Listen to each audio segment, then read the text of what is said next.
নবী না হইলে রে জগতের কিছু হইতো না। আমি সেই নবীর বংশের লোক, আমি সেই আওলাদে রাসূল। জুনাইদ রে 3টা দিন পার হয়ে যায়, সন্তানের মুখে খানা দিতে পারি না।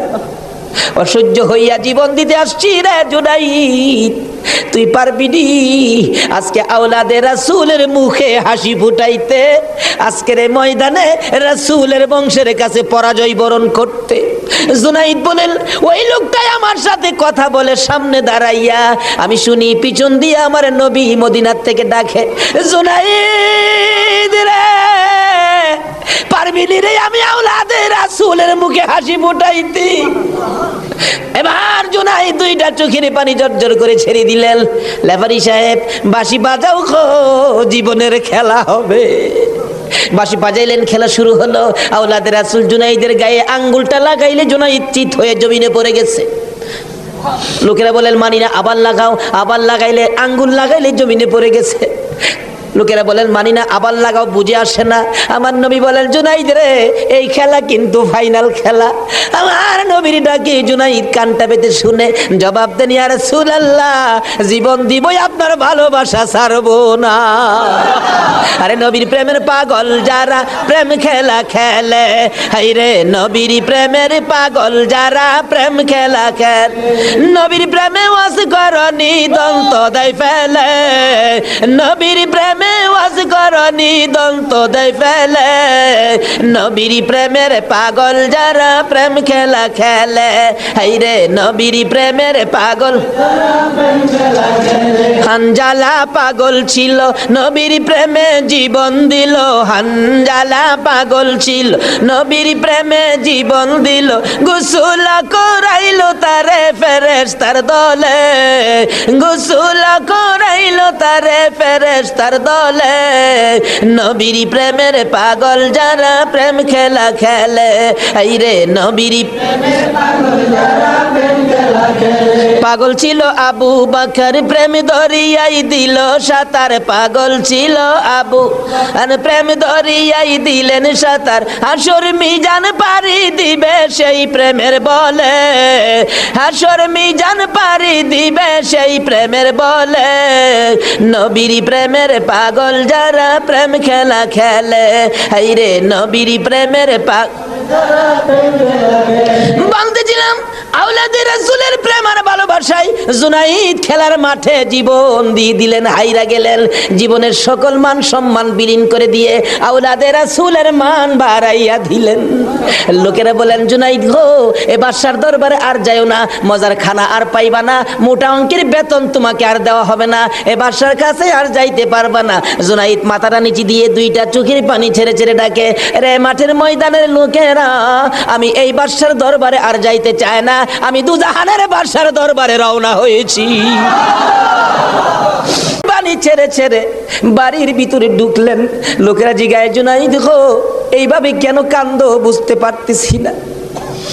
লোকদের সাথে জবাব দেয়, সঙ্গীরা রে আমার রাসূল আমারে ডাক দিছে রে, আমি রাসূলের ডাকে কিছু কাজ করেছি, আমার মনে বড় আশায় আমার কাজে রাসূল খুশি হয়েছে কি। জুনাইদ বলেন, এশারের নামাজ পড়ে আমি যখন বিছানায় শুইলাম, একটু পরে দেখি রাসূল আমার ঘরে হাজির, আমার মাথায় হাত বুলাইয়া ডাকে, জুনাইদ রে নিজের সব বিলীন করে দিলে, আমি নবীর ভালোবাসায় আমার আওলাদের ভালোবাসায় এত সব শেষ করে দিলে রে জুনাইদ, আমি সইতে পারি না। আয় রে জুনাইদ, আজকের থেকে তুই খালি জুনাইদ না, তোর মাথায় পাগড়ি পরাইয়া দিলাম, আজ থেকে নবীর ভালোবাসার বিনিময়ে তুই আউলিয়াদের মাথার তাজ হয়ে গেছো।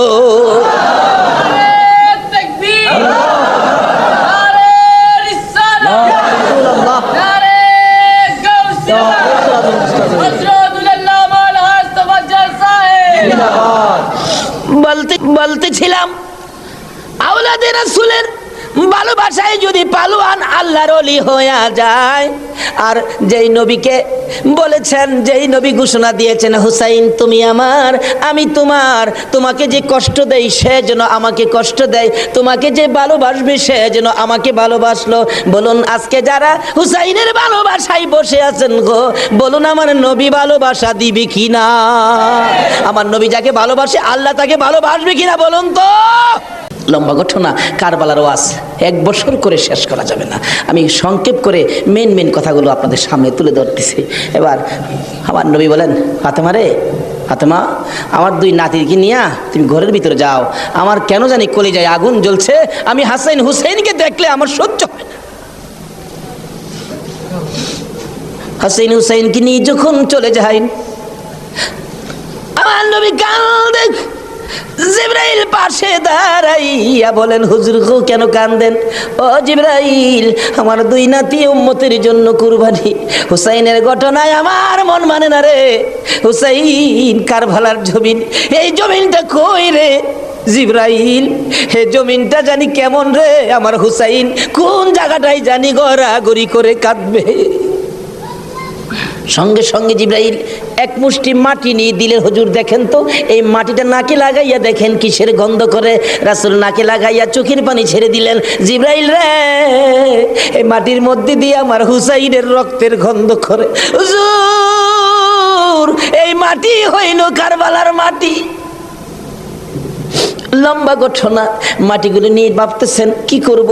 জিবরাইল বলেন, হুজুর কারবালা পর্যন্ত যার হায়াত থাকবে তার কাছে মাটিগুলো রেখে দেন, একটা কাচের বয়ামের মধ্যে যেন রেখে দেয়। যেদিন দেখবে মাটি লাল হয়ে গেছে গো, এদিন মনে করব হুসাইন কারবালায় শহীদ হয়ে গেছে। কারবালা পর্যন্ত যার হায়াত থাকবে তার কাছে দেন। আমার নবী কার হায়াত থাকবে জানে কিনা কন? আমার নবী উম্মে সালমাকে লক্ষ্য করে ডাক দিলেন, উম্মে সালমা রে আয় আমার পাশে আয়। উম্মে সালমা কাছে আসলে নবীজি 2টা চোখের পানি ছেড়ে দিলেন। হুজুর ডাইকে আনলেন, কথা বলবেন, কান্দেন কেন? উম্মে সালমা রে কান্দি রে, কলিজা মানে না। এই মাটিগুলো তোর হাতে দিলাম, রেখে দিও। যেদিন দেখবে এ বোতলের মাটি লাল হয়েছে, এদিন তুমি বুঝে নিবা আমার হুসাইন উম্মতের নাজাতের জন্য কারবালায় শহীদ হয়েছে। উম্মে সালমা বলেন, আমি এই মাটি তখন বোতলের মধ্যে রেখে দিলাম। ওদিকে দিয়ে দয়ার নবী মায়ার নবী দুনিয়ার থেকে বিদায়, 4 খলিফা বিদায়, ফাতেমা বিদায়। এইভাবে আস্তে আস্তে আমিরে মাবিয়ার হাতে মদিনার শাসক ক্ষমতা। আমিরে মাবিয়া রাষ্ট্রের প্রধান, বুড়া হয়ে গেছে তো এজিদ। রাসূল বলছিলেন, মাবিয়ারে তুই বিয়ে করিস না। কিন্তু মাবিয়ার এমন এক রোগ হইল, লোকেরা পরামর্শ দিল কবিরাজরা বিয়ে করলে ভালো হয়ে যাবে, কিন্তু রাসূল নিষেধ দিছিলেন বিয়ে করিস না। কিন্তু রাসূল তো জানতেন, কি বলেন জানতেন কিনা, বিয়ে করিস না। কিন্তু বিয়ে করলেন, জন্ম হলো এজিদ। একটু বুড়া হয়েছে বাবা, এজিদ চক্রান্ত করতেছেন, বাবার ক্ষমতাটা আমার নেওয়া দরকার। কিন্তু এজিদ নবীর কথা মতো, নবীর প্রেম, নবীর ভালোবাসা এজিদের কাছে কখনো ছিল না। লোকেরা বলেন না, এইরকম একটা লোকের কথা আমরা মানতে পারি না, হাসাইনই তো আছে, আমরা হাসাইনকে মানবো। নবীজি ভবিষ্যৎবাণী করে দিয়ে গেছিলেন, আমি দুনিয়ার থেকে বিদায়ের 30 বছর পর হাসাইন ক্ষমতায় আসবে, হাসাইনকে মানুষ ভালোবাসবে, কিন্তু এজিদ হাসাইনকে থাকতে দিবে না। যাই হোক, লম্বা ঘটনা। এজিদ কয় হাসাইনকে কিভাবে শেষ করা যায়, 2জনই পথের কাটা, একজন হাসাইন একজন হুসাইন, 2জনকে শেষ করতে পারলেই তো আমার সুবিধাজনক পরিবেশ হয়ে যাবে। কি করব, কি করা যায়? এক কুটনি বুড়িকে এনে বললেন, তুমি কি পারবা হাসাইনকে শেষ করে দিতা? কুটনি বুড়ি কয়, এটা ব্যাপারই না। এমন কিসিমের মহিলা আছে না দেশ, খালি বেজাল লাগাই সংসারে। হাসাইন রাদিয়াল্লাহু তাআলা আনহুর বিবি ছিলেন 4 জন, সকলের ছোট বিবির নাম ছিলেন জায়েদা। জায়েদার হাতে শরবত খাইতেন সবসময়, তার হাতে শরবত খুব সুন্দর হতো আর কি, শরবত খাইতেন। হাসাইন ডাকতেছেন, জায়েদা শরবত দাও। শরবত দিলেন জায়েদা, দেখলো কুটনি বুড়ি জায়েদারে দিয়ে এই কামড়া বানাইতে। হাসাইন শরবত খায়া চলে গেলেন। বলেন, জায়েদা হাসাইন কি তোমার হাতে সবসময় শরবত খায়? প্রত্যেক দিন আমার খুব ভালোবাসে, আমার হাতে শরবতটা খায়, আর কেউর হাতে খায় না, আমার হাতে শরবত নাকি খুবই ভালো। হ্যাঁ, কুটনি বুড়ি কয়, তোমার তো শরবত খায় কিন্তু তোমাকে ভালোবাসে না। কি বলো?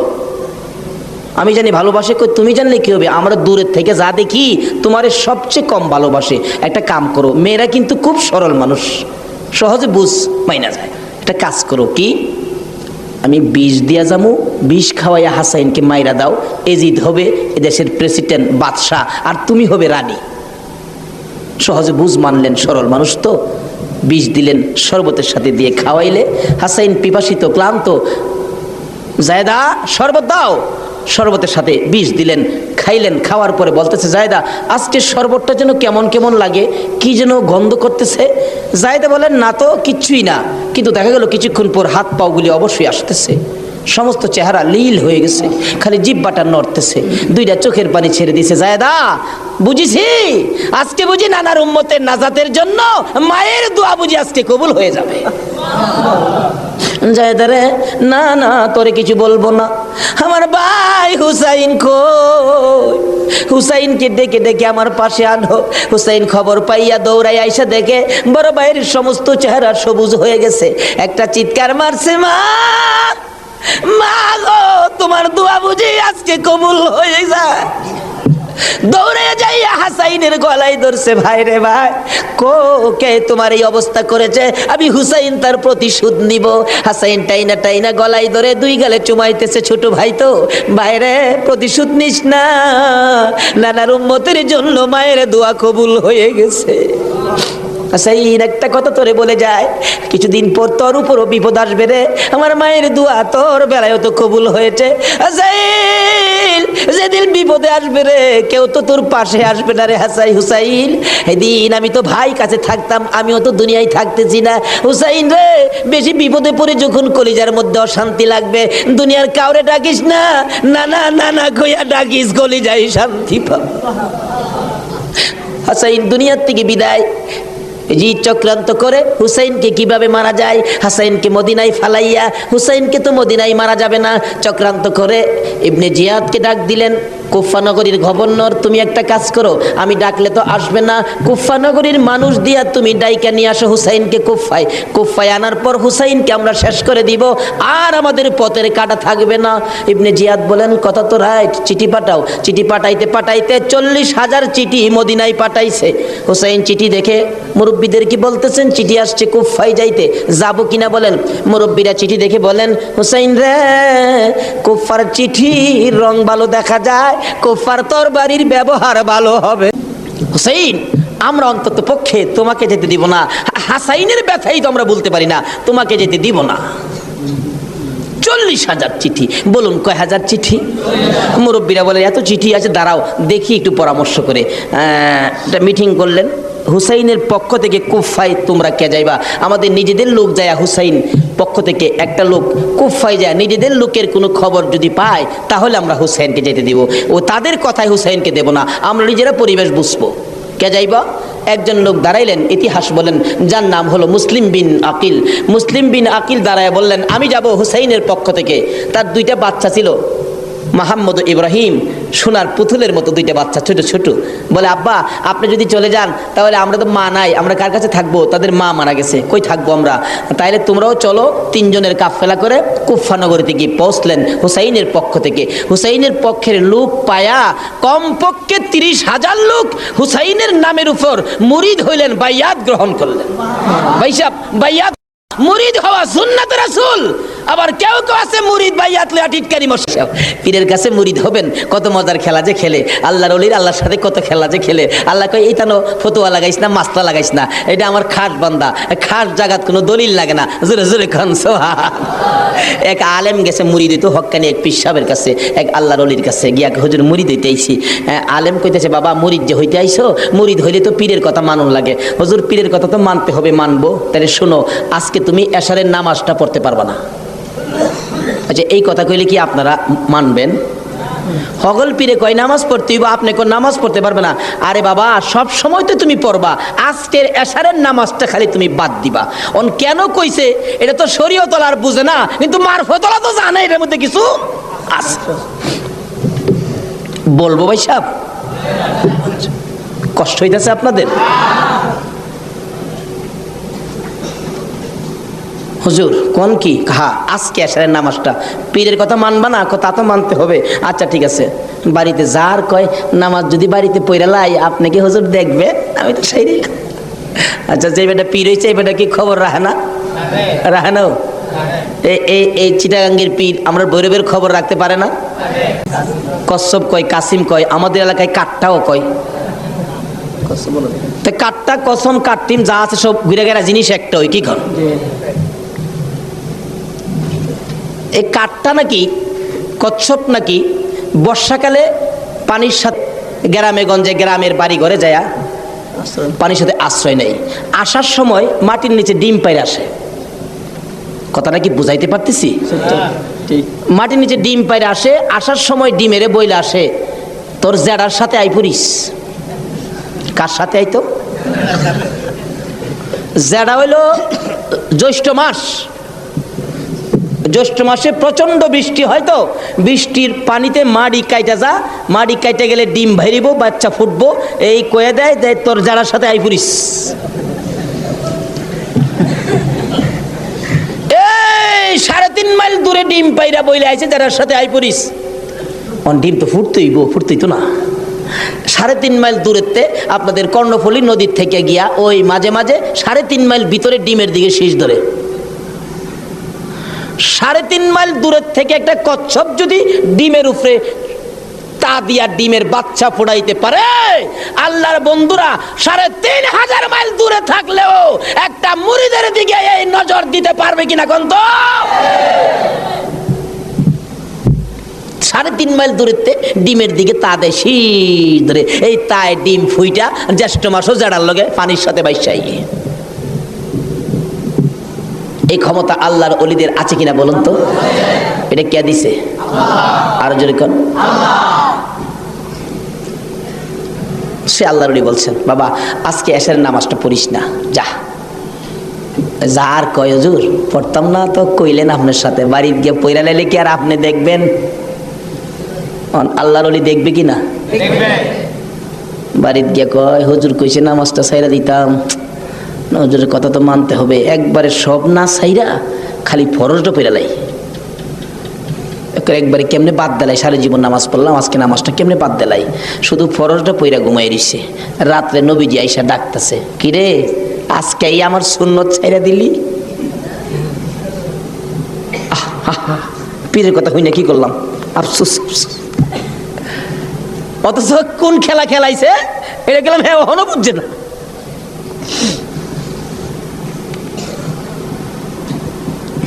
সকালবেলা ফজরের নামাজ পড়া মনের দুঃখ খুলে যাইতেছে পিসাবের কাছে।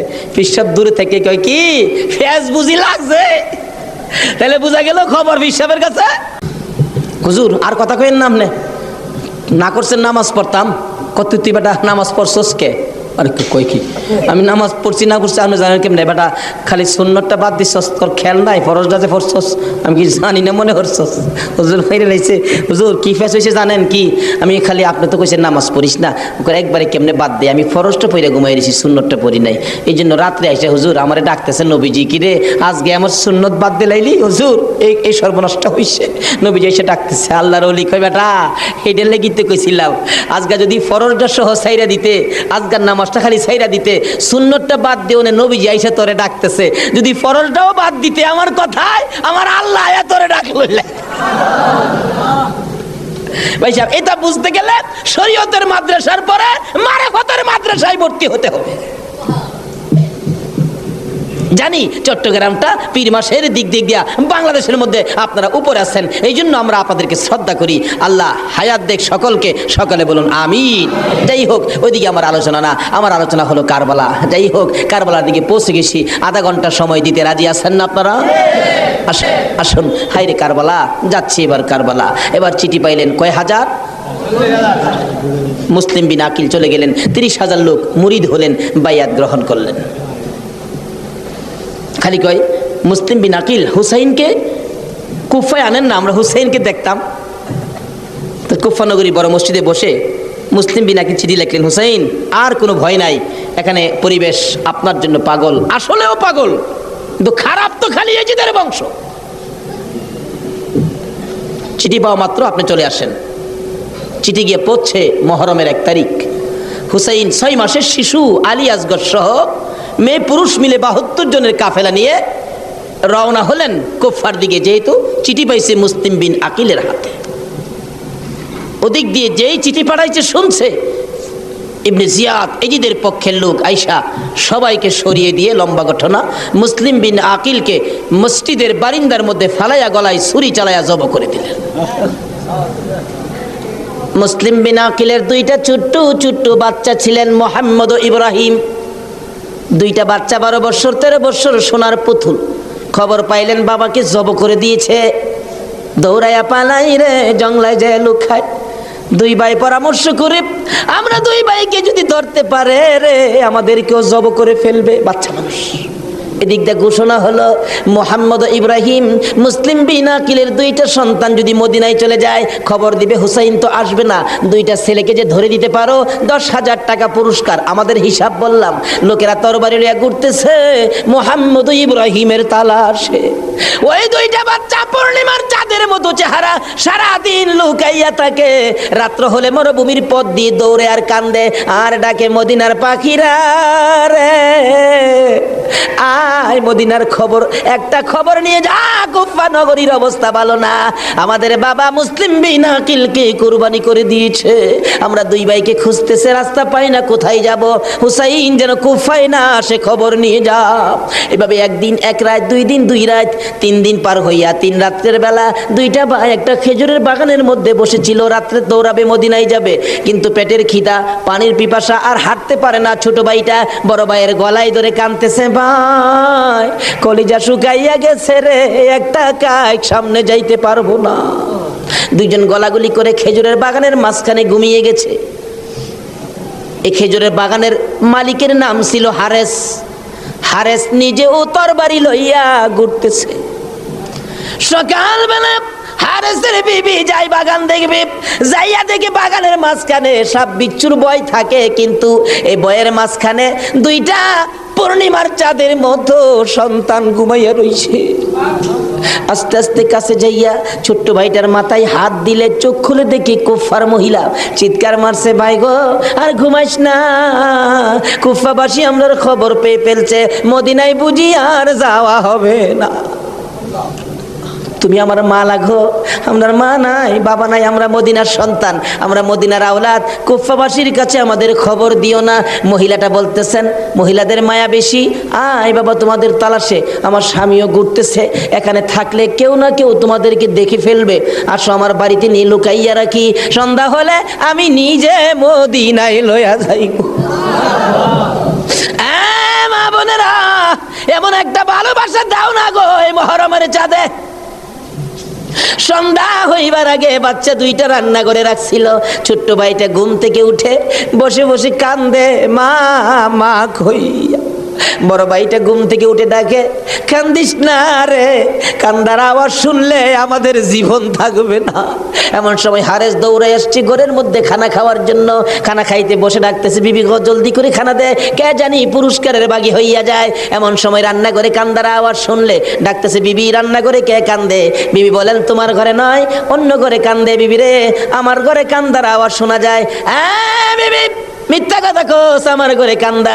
বিবি বলেন, তোমার ঘরে নয়, কুফাবাসীর সন্তানেরা কান্দে। হারেস বলেন, বিবি রে, কুফাবাসীর কান্দা এত সুন্দর না। বাসন ধাক্কা দিয়ে সরাইয়া তরবারিটা লইয়া ওইটা দাঁড়াইলে বিবি পিছন দিয়ে আনজে ধরেছে, স্বামী আর সামনে যাও না, হে মদিনার ময়নাদের গলায় ছুরি দিও না, তোমার যদি মারতে চাই গো স্বামী, আমার গলাটা পেতে দিলাম, আমার গলাটা কাইটা দাও। না না, মানবো না। দৌড়া যাইয়া রান্নাঘরের দরজায় দাঁড়াইয়া দেখে দুইটা পূর্ণিমার চাঁদ উদয় হইয়া রইছে। তরবারিটা দেখে ছোট্ট ভাইটা চিৎকার মারছে, বাবা গো খইয়া। বড় ভাইটা কান্দে, কান্দিস না, আমার বাবা গেল যেইভাবে রে, আমরাও যাইব সেইভাবে। এইভাবে যারা জীবন দিয়েছে সেটাই হলো আমার আল্লাহর রাস্তা। দুই ভাইকে ধরে মুরগির বাচ্চার মতো শেষরাইয়া বাহির করে যাইতে যাইতে যাইতে যাইতে একটু পরে পরে ছোট্ট ভাইটা জিগায়, হারেস রে, আমরা মেরে ফেলবে রে, মারিস নাই, আমরার মা নাই, আমরার বাবা নাই। আকাশের দিকে তাকাইয়া ডাকে, আরে আকাশের পাখিরা রে, আয় একটা খবর নিয়া হুসাইনের কাছে পৌঁছে দে, হুসাইন যেন কুফায় না আসে। রওনা হলেন, যাইতে যাইতে সন্ধ্যা হয়ে যায়, পুরাত নদীর কিনার দিয়ে যাচ্ছে। হারেস ভাবতেছে, দুইটা সন্তান, দুইটা ছেলে জীবিত যদি নিয়ে যায়, আমার চেয়ে শক্তিশালী কেউ আয়সা যদি আমার কাছ থেকে নিয়ে যায়, পুরস্কার আমি পাবো না, বরঞ্চ জব করে দুইটা মাথা খালি নিলেই তো হয়। দুইটা ভাইকে জব করার জন্য প্রস্তুতি নিলে, ছুরির দিকে তাকাইয়া তাকাইয়া বাচ্চারা কান্দে। ছোট্ট ভাইটাকে জমিনে শুয়াইছে, গলাটা কাটবে, লাফ মেরে উইটা গেছে। বড় ভাইটাকে শুয়াইছে, উইটা গেছে। আবার জোর করে জমিনে শুয়াইয়া ছোট্ট ভাইটাকে বুকের উপর পাড়া দিয়া ধরছে, মাথার মধ্যে চাপা দিয়ে ধরে গলাটাই ছুরি চালাবে, ছুরির নিচে থাইকা কাঁদতেছে, হুসাইন আইসো না গো, কারবালায় আইসো না, এই কুফা নগরীতে আইসো না, কুফার মানুষের তরবারির ব্যবস্থা ভালো না। গলা কেটে দিলেন বড় ভাইটারে, গলা কেটে দুইটা ভাইকে দুই দিকে ধাক্কাইয়া পুরাত নদীতে ফেলে দিলেন, মাথা ছাড়া বডিখানি ফেলে দিয়ে মাথা রুমালের প্যাকেট করে রওনা হলে শুনে পিছন দিয়ে আবার ডাকতেছে, হারেস রে আমরা দুই ভাইয়ের মারিস না। হারেস বলেন মাথা কাইটা নিয়ে আসলাম। আবার ডাকে কে? পিছনে যাইয়া দেখে দুই দিকে দুইটা বডি লাশ ছিল, দুইটা ভাই আবার একসাথে হইয়া এক ভাই আর এক ভাইয়ের আনজাইয়া ধরে রাখছে।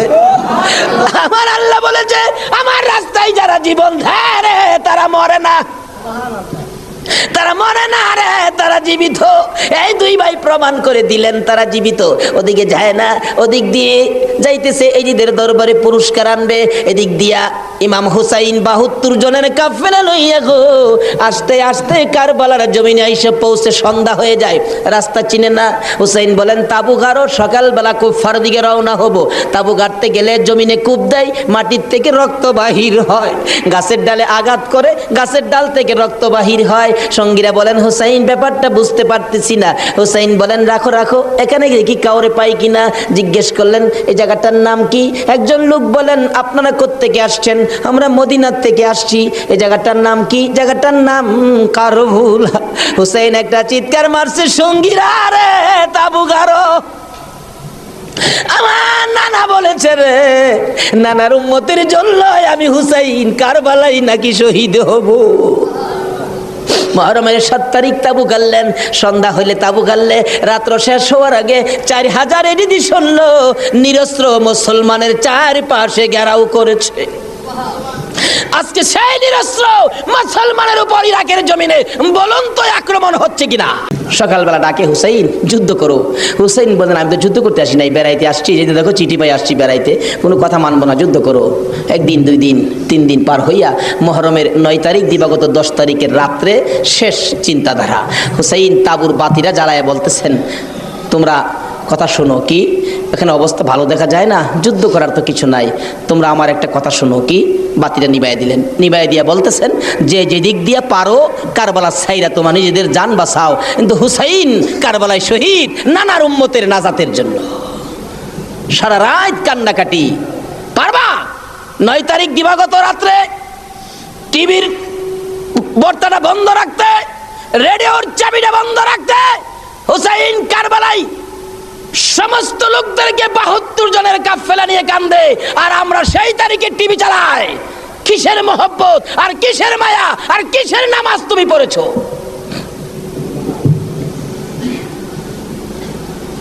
যদি কথা দিতে পারো 9 তারিখ দিন গিয়া রাত্রে টিভি আর চালাবো না, আর গান বাজনা করবো না। হুসাইন তোমার জন্য ওই ফুলসিরাতের কিনা নামাজ পড়ে কোরআন শরীফ পড়তে বসছেন।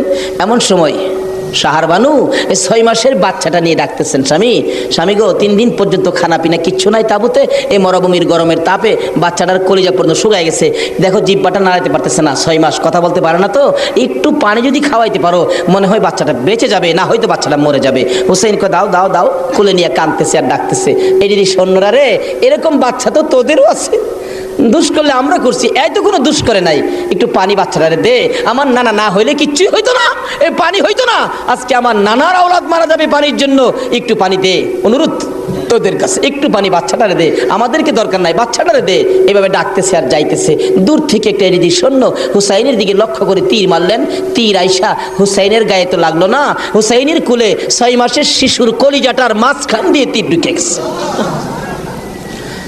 আলী আসগর বাবার মুখের দিকে তাকাইয়া জিহ্বাটা বাহির করে দিছে, 2টা চোখ উল্টাইয়া চোখের পানি ছেড়ে ছেড়ে বুঝাইতেছে, বাবা গো মায়ের কাছে বলে দিও আর জীবনে পানি চাইতাম না। হুসাইন বলেন টান দিয়ে তীরটা যখন খুলে ফেললাম, তীরের আগার মধ্যে আমার বাবার কলিজা সিরা আইসা পড়ছে। পিছনে দুই বাস খাদে ফইরা শুভরে একটা অশুভ বানায় দিচ্ছে। কই বিয়া খাইতে যাইব, একটা নাক ভাঙ্গা, হাত ভাঙ্গা, কপাল ভাঙ্গা, আবার হীরা বাড়িতেছে, বিয়া খাওয়ার কপালে হইল না। বলুন শুভ অশুভর মালিক কে? আরো জোরে কন। এ আল্লাহ, আল্লাহ রাসূল হলো এগুলোর মালিক। তারা যেই পথে গেছে আমরা সেই পথে যাব, তাইলে আমাদের শুভ হবে। নবীজির মা বাবার বিয়ে হয়েছে বৃহস্পতিবার দিবাগত রাত্রে, লম্বা ঘটনা। যাই হোক, সাক্ষাৎ হলো। এবার দুনিয়া এসে গেলেন রাহমাতাল লিল আলামিন, তাশরিফ নিয়ে গেলেন আমিনার পেটে। খাজা আব্দুল্লাহ আসতেছে মক্কা নগরীতে, নওফেলের মেয়ে মরিয়ম দেখে ডাকতেছে, আব্দুল্লাহ, আব্দুল্লাহ আসো। আব্দুল্লাহ আসতেছে, কাছাকাছি আসতে আব্দুল্লাহর কপালে যে মিলাদুন নবী দেখতো, এখন তো আর দেখে না। চোখের পানি ছেড়ে দিলেন। নওফেলের মেয়ে মরিয়ম ঘরের ভিতরে ঢুকতেছেন। নওফেলের মেয়ে মরিয়ম, আব্দুল্লাহ পিছন দিয়া ডাকে, মরিয়ম রে, এতদিন আমাকে ডাকতি, আমার জন্য অপেক্ষায় থাকতি, দাঁড়িয়ে থাকতি, আজকে কেন আমাকে ডাক দিয়ে ঘরের ভিতরে চলে যাও? ও মরিয়ম, দাঁড়াও না। দাঁড়ায় না, চোখের পানি ছেড়ে ছেড়ে বিছানায় পড়ে গেলেন। কাছে বসে ডাকতেছেন, ও মরিয়ম, আজকে কেন এরকম পাগলামি করতেছো? মরিয়ম উঠে বসে জিজ্ঞেস করেন, আব্দুল্লাহ রে, তুমি কি বিবাহ করে ফেলেছো? ও, বিবাহ করেছি।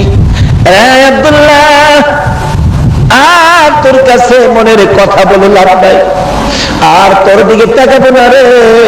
যে জিনিসের জন্য তোকে ভালোবাসতাম, যে জিনিসের জন্য তোর দিকে তাকিয়ে থাকতাম, আজকে সেই জিনিসটা তোর কপালের মধ্যে দেখা যায় না।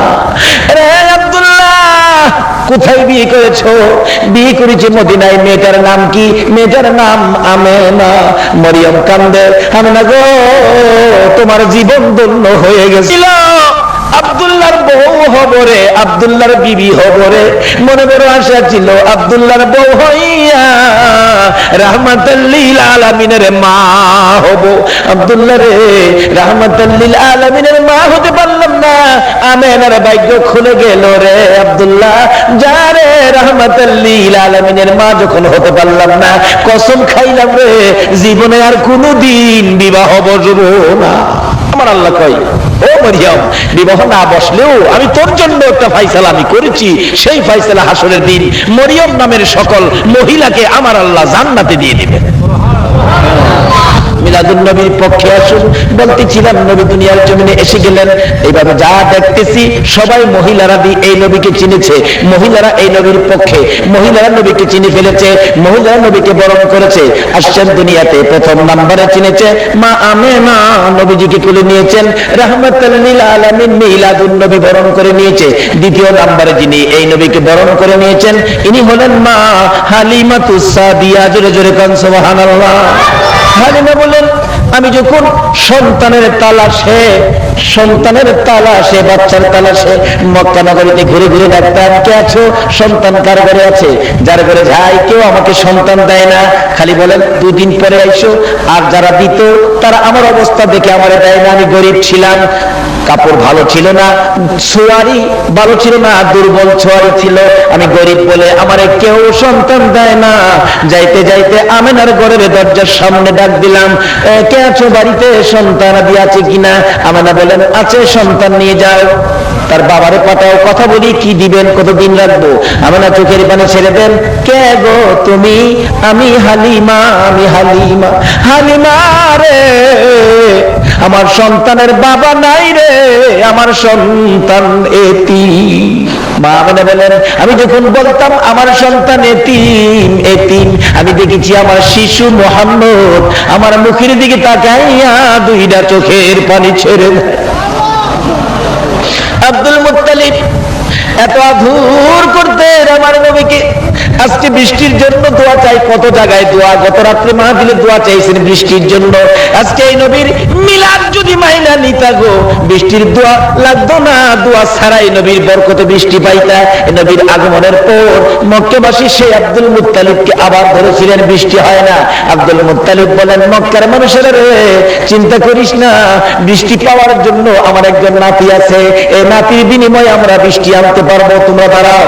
আব্দুল মুত্তালিব নবীজিকে কোলে নিয়ে মা আমেনার কুল থেকে কোলে লইয়া ডাকতেছে, রে আকাশের মালিক দেখ, আমার কত সুন্দর নাতি হয়েছে রে, এখানে কাবার মালিক, আকাশের মালিক, দেখ কত সুন্দর নাতি, তোর যদি আমার নাতির দিকে মায়া হয় রে, আমার নাতি দেখে তোর যদি দয়া হয় রে, আমার নাতির উসিলাই রহমতের বৃষ্টি দিয়ে দে।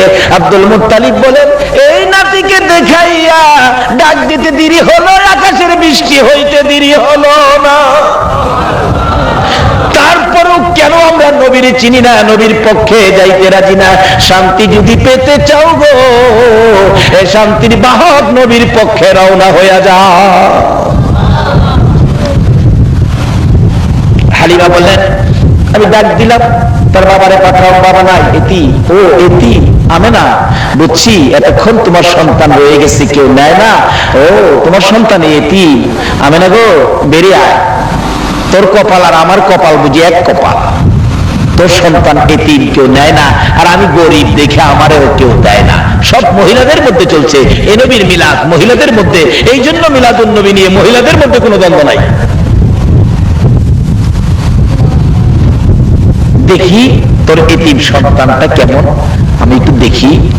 মা আমিনা বলেন, ডাক দিলাম, আসো ঘরের মধ্যে আসো। হালিমা বলেন, আমি ঘরের দিকে যাচ্ছি, যাইতে যাইতে দরজাটার কিনারে গেলাম, ঘরের মধ্যে তাকাইয়া দেখি এটা কেমন এতিম রে, এটা দিয়ে আকাশের পূর্ণিমার চাঁদ। হালিমা বলেন, যতটুকু আমি সামনে বাড়ি ততই রহমত বরকত শান্তিতে আমার কলিজা পর্যন্ত ঠান্ডা হয়ে গেল। দরজার কিনারে দাঁড়াইয়া তাকিয়ে দেখি এমন এতিম রাইখা যাওয়া যায় না। দরজার কিনারে দাঁড়াইয়া ডাকে, মা আমিনার কোলে দেখো চাঁদ উঠেছে। বলুন, মা আমিনার কোলে দেখো চাঁদ উঠেছে, যাহারি প্রেমেতে জাহান পয়দা হয়েছে। হাইরে যাহারি প্রেমেতে জাহান, মা আমিনার নয়নে মনি সৃষ্টি কুলের সেরা যিনি, মা আমিনার নয়নে মনি সৃষ্টি কুলের সেরা যিনি, যিনি পরি ফেরেশতারা সব পাগল হয়েছে, যিনি পরি ফেরেশতারা সব পাগল হয়েছে, যাহারি প্রেমেতে জাহান পয়দা হয়েছে। হাইরে যাহারি প্রেমেতে জাহান। হালিমা বলেন, আমেনা রে দেরি করিস না, দে দে তোর এতিম আমি হালিমার কোলে উঠাইয়া দে। হালিমা বলেন, দুইটা হাত বাড়াইয়া আমি যখন শিশু মুহাম্মদকে কোলে নিলাম, কোলে নেওয়ার সঙ্গে সঙ্গে দেখি এই নবী এত বরকতের নবী গো, এই নবী এত রহমতের নবী গো। আমি হালিমার স্তনে দুধ ছিল না, দুধ শুকিয়ে গিয়েছিল। যখন আমি শিশু মুহাম্মদকে রাহমাতাল লিল আলামিনকে কোলে নিলাম, সঙ্গে সঙ্গে দেখি আমার শুকনা স্তনের মধ্যে দুধের জোয়ার আইসা গেছে। যে নবী শিশু নবীরে কোলে নিলে, যে নবীর পক্ষে গেলে শুকনা স্তনে দুধের জোয়ার আসে, এই নবীর পক্ষে যাওয়া আমাদের দরকার আছে কিনা? আমরাও যাব, ও মা বোনেরা তোমরাও যাও। নবী চিনি না বিদায় তো আজকে বাঙালি জাতির, বিশ্ব মুসলিমের অশান্তি, বিশ্ব মুসলিমের উপর বিপদ। হালিমা বলেন, শুধু শুকনা স্তরে দুধ আসলো এটাই শেষ নয়। আমি শিশু মুহাম্মদকে কোলে লইয়া যাইতে যাইতে আমার সোয়ারির কাছে পৌঁছলাম। সোয়ারিটা দুর্বল ছিল, অন্যদের সোয়ারির সাথে হাইটা কোলাইতে পারত না। এবার আমি দুর্বল সোয়ারির কাছে আমার শিশু মুহাম্মদকে কোলে লইয়া যখন কাছে গেলাম, যাইয়া দেখি দুর্বল সোয়ারি মোটা তাজা হইয়া আনন্দে আত্মহারা হইয়া নাচতেছে। আল্লাহু আকবার বলো। ওই সোয়ারির উপরে যখন উঠে গেলাম গো, দেখি মেঘের টুকরা এসে মাথার উপর ছায়া দিতেছে। এই নবী লইয়া কেন বাহাদুরি বাড়াবাড়ি করো, এই নবী লইয়া কেন দলাদলি করো? নবীরে চিনো, নবীর পক্ষে আইসা যাও। হালিমা বলেন, লক্ষ্য ঘটনা শুরু করলাম যাইতে, যারা সকালবেলা সবল চোয়ারি নিয়ে, শক্তিশালী চোয়ারি দিয়ে সকালে আইসা সকালে চলে গিয়েছে, আমরা বিকাল বেলা শিশু মোহাম্মদকে নিয়ে যখন এখান থেকে ঘোড়া ছাড়লাম, চোয়ারি ছাড়লাম, যাইতে যাইতে যাইতে যাইতে কিছুক্ষণের মধ্যে দেখি যারা সকালে রওনা হইয়া যেখানে আইছিল, আমরা বিকালে রওনা হইয়া তাদের আগে চলে গেছি। তাইলে এই নবীর পক্ষে গেলে লাভ হইতেছে না লস হইতেছে? বাবারা, সংক্ষেপ করলাম, এ নবীর পক্ষে থাকেন। মা বোনেরা, তোমাদের মধ্য থেকেই এই মহিলা দ্বিতীয় নম্বরে মিলাদুন নবী বরণ করে নিয়েছেন হযরতে হালিমাতুস সাদিয়া। তৃতীয় নম্বরে মিলাদুন নবী বরণ করে নিয়েছে মা খাদিজাতুল কুবরা রাদিয়াল্লাহু তাআলা আনহা। আল্লাহু আকবার বলুন। মা খাদিজা বলেন, নবীজির বয়স যখন 25, বলুন কত বছর? 25 বছরে খাদিজার বাড়িতে চাকরি দিলেন নবীজিকে। কারণ খাদিজা বড় ধনাঢ্য ব্যক্তি ছিলেন। খাদিজা শুনছে মোহাম্মদ নামে একটা যুবক, খুব ভালো, খুব চরিত্র ভালো, সত্যবাদী, আচার আচরণ ভালো, সব ব্যাপারে যার ভালো ছাড়া যার আমলের মধ্যে অন্য কোনো কথা ব্যবহার করা যায় না। প্রস্তাব দিয়ে নবীজির চাচা আবু তালিবের সঙ্গী করে নবীজিকে হাজির করে দিলেন, চাকরি দিবেন নবীকে। হালিমা বলেন, খাদিজা বলেন আব্দুল মুত্তালিবের ছেলে আবু তালিবকে, আবু তালিব নবীর চাচা, তোমার ভাতিজা চাকরি করতে পারবেনি? তোমার ভাতিজার লেখাপড়া কি? আবু তালিব কয়, আমার ভাতিজা তো লেখাপড়া জানে না। লেখাপড়া জানবো কই? দুনিয়ার কোন শিক্ষক নবীরে লেখাপড়া শিখাইবার ক্ষমতা আছে? নবী এমন এক ভার্সিটির লেখাপড়া করেছে যে ভার্সিটির শিক্ষক একজন, ছাত্র হলো একজন। শিক্ষক হলেন রাব্বুল আলামিন, ছাত্র হলো রাহমাতাল লিল, আর দুই আলামিনের খেলা, এখানে অন্য কেউ যাইতে পারে না। কেউ যদি কোন আপনারা আমরার মাদ্রাসাত আয়া নবীজি উর্দু ভাষা শিখছে, আমরার মাদ্রাসাত আয়া নবী উর্দু ভাষা শিখছে, তাহলে বোঝা গেল নবীর উস্তাদ এই দেশে আছে। বলুন, এই কথাটা কি আপনারা মাইনা নিতে পারেন? যারা এরকম কথা ব্যবহার করে তাদের পিছনে কি নামাজ পড়তে পারে? আর বিস্তারিত গেলাম না, সংক্ষেপ বলে গেলাম। আসুন আলোচনা শেষের দিকে চলে আসছি। এবার দ্বিতীয় নম্বরে চিনল হালিমা, তৃতীয় নম্বরে চিনল তাও মহিলা, ইনি হলেন খাদিজা। বলুন, এই মহিলাটাকে খাদিজা। মা খাদিজাতুল কুবরা বলেন, লেখাপড়া কি? চাচা হই আবু তালিব বলতেছেন লেখাপড়া জানে না। তাইলে লেখাপড়া না জানলে তো ব্যবসায় দেওয়া যাবে না, চাকরি কোন দিকে দিব? নবীরে জিজ্ঞেস করেন, মোহাম্মদ আপনি কি পাহাড়ে পাহাড়ে বেড়া বকরি ছাগলগুলো ঘাস খাওয়াইতে পারবেন? হ্যাঁ পারবো, কিন্তু সাবধান, ভাগ ভাগ কিন্তু ছাগল নেওয়া যায়, সাবধানে রেখেন। নবীজি কয়, না বাগে নিবে না। হ্যাঁ এটাই চাই। নবীজি হালিমার বকরি পাহাড়ে ছাইরা নবীজি ঘুমাইতে হয়। হালিমা কয়, দেখি তো, খাদিজা কয়, দেখি তো মোহাম্মদকে যে বেড়া বকরি দিয়ে দিলাম ঠিকভাবে কাজ করতেছে কিনা। খাদিজা মাঝে মাঝে যায় দেখে মোহাম্মদ ঘুমাইতে হয়, কিন্তু বড় বড় সাপগুলি এসে ফনা ধরে নবীজি ঘুমন্ত অবস্থায় মাথার উপর ছায়া দেয়। এ নবীর উম্মত যদি হইতে পারেন, আপনাকেও সাপে ছায়া দিবে, যদি বলুন না সুবহানাল্লাহ।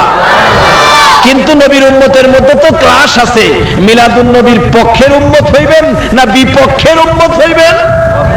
মিলাদুন নবীর পক্ষের উম্মতের বরকত কত। বাদশা ইব্রাহিম ইবনে আদহাম বলকের বাদশা ছিলেন, লম্বা ঘটনা। একদিন রাত্রে দেখে ছাদের উপরে খরম পাও দিয়া কে জানি হাঁটতেছে। বাদশা দিকে, ছাদের উপর কে? আমি কে? আরে আমি কি করো? উঠ বিচারি। একেবারে মিসকিনের মতো একটা কম্বল ছিটতে এত ছোট হয়ে গেছে, কম্বল সিলি করতে করতে নিচে বিছাইলে কম্বল গায়ে দেওয়ার থাকে না, আর গায়ে দিতে গেলে নিচে বিছাইবার থাকে না। একদিন পাহাড়ের উপর কি শীত, বাদশা ইব্রাহিম ইবনে আদহাম নিচে কম্বল বিছাইয়া ঘুমাইছে, প্রচন্ড শীত। অবশেষে ডাকতেছে, আল্লাহ গো আমারে কম্বল দাও, আমার শীত করে। আল্লাহ কয়, আমার কি কম্বলের ফ্যাক্টরি আছে? এইটা তো জিগাইছি না, আমি আখেরি নবীর উম্মত, আমারে কম্বল দাও, আমার শীত করে। আল্লাহ কয়, ও ফেরেশতারা একটা কাজ কর, যেই বন্ধুকে জঙ্গলার বড় বড় সাপ ফনা ধরে ছায়া দিতেন, এই সাপকে নির্দেশ দেয় সেই বন্ধুর একটা আশেক উম্মত, একটা পাগল উম্মত কম্বলের দরকার, এই সাপকে পাঠাইয়া দেয় সেই বন্ধুর উম্মতের খেদমত করার জন্য।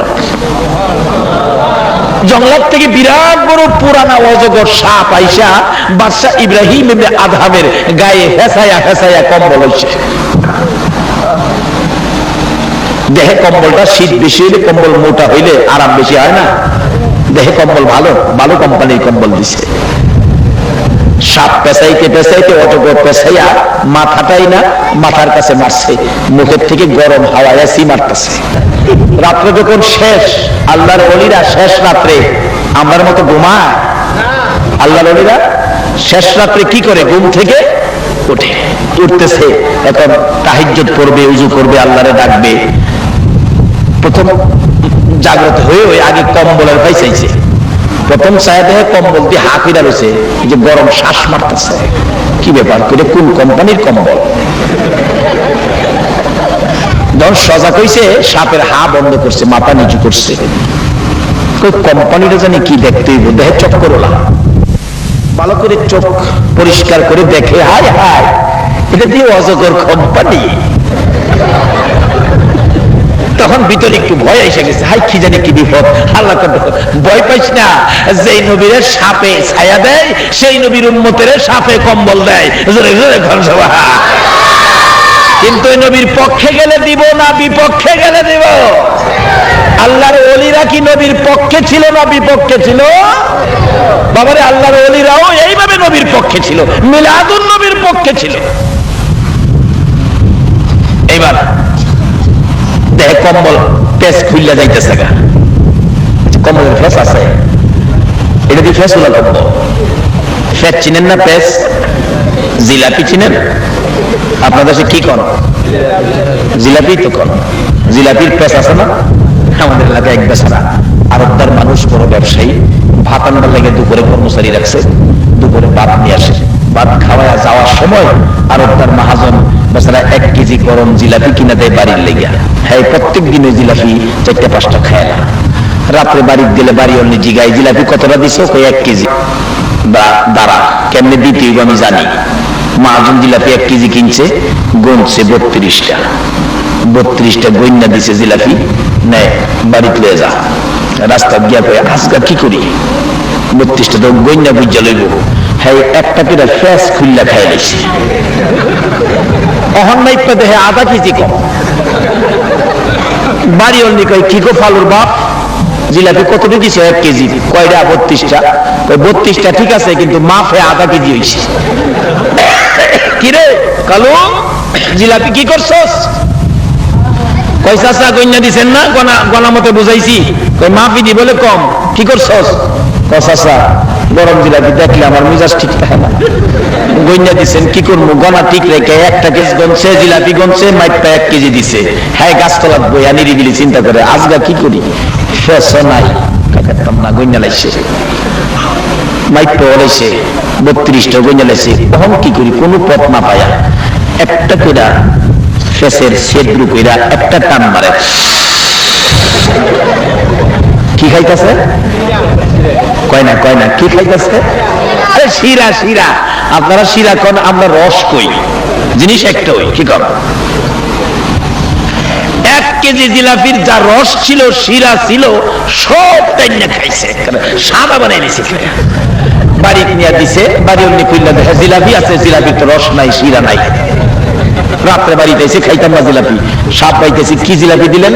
শিরা নাই ভিতরে। কিভাবে খায় বাচ্চারা জিলাপি? কয় কি, আমি তো শিরাওয়ালা জিলাপি দিছি, গরম শিরা। কই দেখেন নাই? কে কালু, এদিকে আয়, কি করছস? চাচা জিলাপি দিচ্ছেন 1 কেজি, মাইপা গইন্না দিচ্ছেন 32টা, আবার ফেস গনছেন 2.5টা। এই জিলাপি তুই আমার মনটা বাঁচছে না, জীবনটা বাঁচছে না, না খাই কি করবো? মানে গলাও ঠিক রাখছি, ফেসও ঠিক রাখছি, মাপও ঠিক রাখছি, খালি শিরাটা খাই রাখছি।